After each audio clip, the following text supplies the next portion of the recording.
Hello, everybody, and welcome back to another installation of And She Rants. Today's topic is solving workplace conflict. I don't know about you, but I experience conflict in maybe every single area of my life. It's not necessarily a dramatic uproar. It can just be something that bothered me about something that someone said, or about a situation or decision that was made and I have questions about, or just the way I'm relating to someone and feeling like something's inappropriate. I've definitely had that experience throughout my career, particularly as a woman of color who's experienced multiple microaggressions throughout my time as a working adult.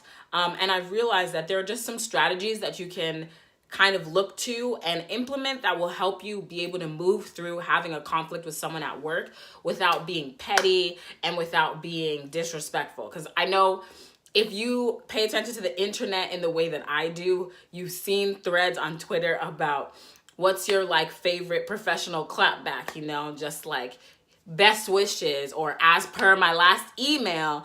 Just things that we say that we know are petty and we know how we feel about when people send it to us. And the truth is, sometimes you have to pull out that card, but sometimes it's like you don't need to be petty in situations. There are other ways of resolving an issue, particularly if it's long-standing between you and another individual, or some dynamic that exists that isn't really making you happy. You have ways that you can kind of address those and try to change them. They're not always going to change, but there are some opportunities for them too. So today we're going to talk about just things you should think about as you're trying to figure out how to deal with workplace conflicts.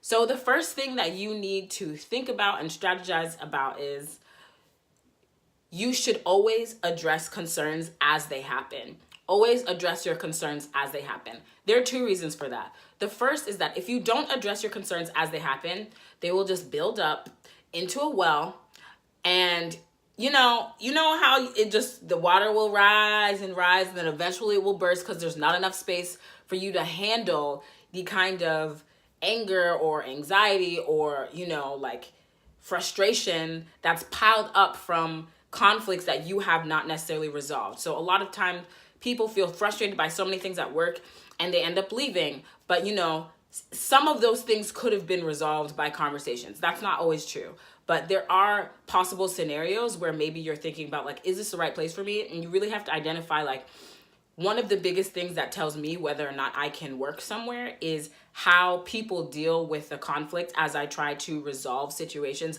how that goes for me. If I feel like people listen, if I feel heard, if I feel respected in the way that I'm trying to deal with conflict that exists. So the first thing is, if you don't deal with your conflict, you're going to have a pent-up frustration that will ultimately affect the rest of your life. I do not compartmentalize well, okay? Even when I try to, it's like if I'm frustrated at work all the time, I start realizing I'm sad, I'm down in my personal life. I've just been feeling some type of way about things. I don't know, I just don't have the energy, or I'm feeling anxious. Just things that happen at work can affect your personal life and your personal relationships, so you have to make sure you deal with them.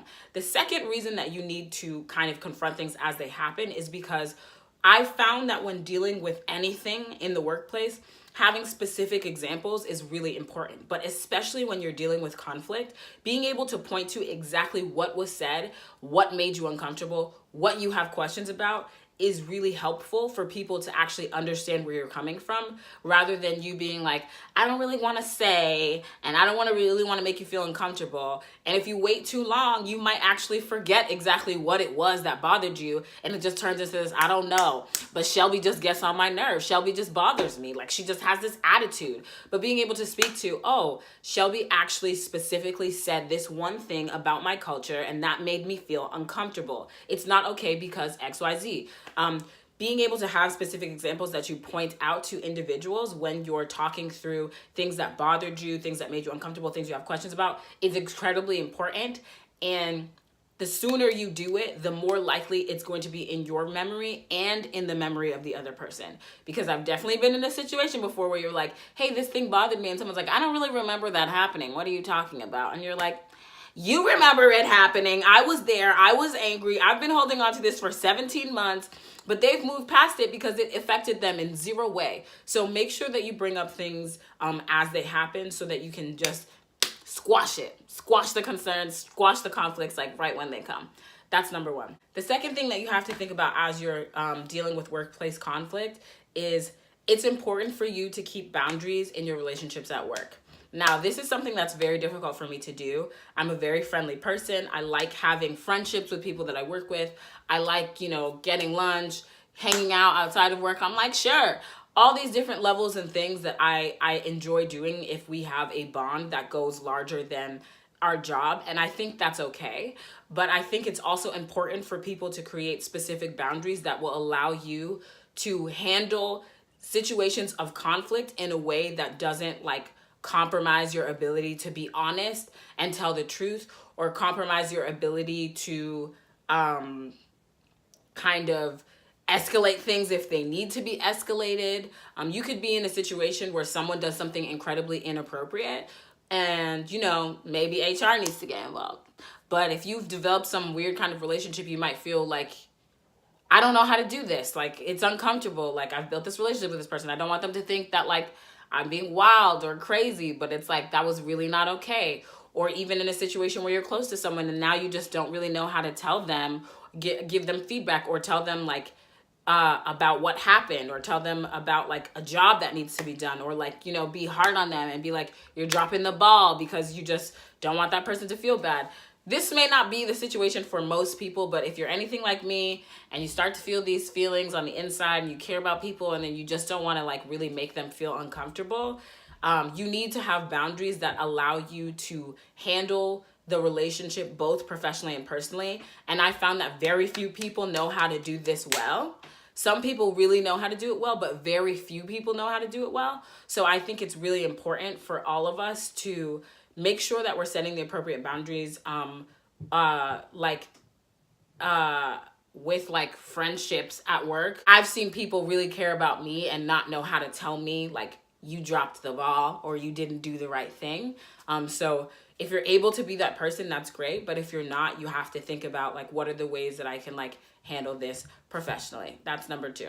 The last thing that you should think about when it comes to dealing with workplace conflict is allow yourself to let things go. Allow yourself to let things go. It's not every battle I'm going to fight at work. It's not every single thing that bothers me that I'm going to bring up to another individual, because I don't necessarily want to be a person who seems like she's always has issues with other individuals. There are some battles that are not worth fighting for me, and there are others that are. And so you really have to know yourself and know exactly what your threshold is and where it's that's absolutely unacceptable and I'm not letting that slide, versus that thing happened and it's not my job to deal with that, and I hope you figure it out, sis. I hope you stop being this individual that you're being right now at this workplace, but I'm not going to help you fix that. You have to decide exactly what matters to you, what you're willing to accept and what you're not, in dealing with that. And you have to also be willing to see people change and go outside of the person that you kind of think they are based on a couple of things that they've said. So I've definitely been in situations where I had a really negative relationship with somebody that I worked with. Not really negative, but just it made me anxious. I was just worried about it, stress, all this kind of stuff. And once we finally ended up talking about all the layers of things that had been built up for over a year that contributed to the dynamic of that relationship, it changed. But for so long, I felt guilty about feeling positive about a person that I felt negative about for so long. So sometimes we're more loyal to our side that kind of is I don't take that from anyone, and I'll never let anybody talk to me sideways, and I'll never let that. And even when the person has changed, we still want to view them as negative because we feel like we've done ourselves a disservice if we start to like them or if we start to have a positive relationship with them.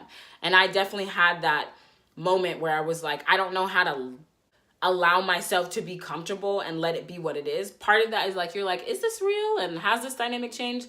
And the other part of that is that we're so used to at least for me, I'm so used to having my defenses up that being comfortable in some circumstances makes me feel weird. It makes me feel vulnerable. It makes me feel like I'm being open and giving the person a chance, and I'm not really sure if I should do that because I'm trying to protect myself. You kind of have to understand yourself and what you need and what you're willing to allow and what you're not, so that you can have these positive relationships at work and actually after you've prayed, if you're anything like me, you spent all this time praying for a dynamic to change, and when it does, you don't want to let it happen. And like that's not a positive thing for you. That's not something that's going to ultimately help you move forward.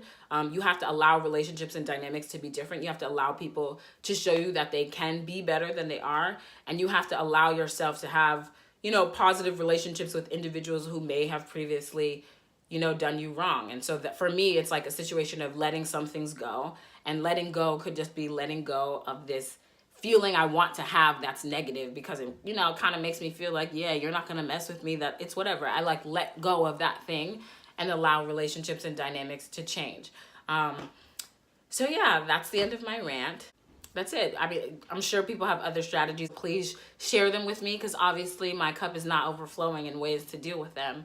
I'm curious about how you do. Like, comment, subscribe to my YouTube channel.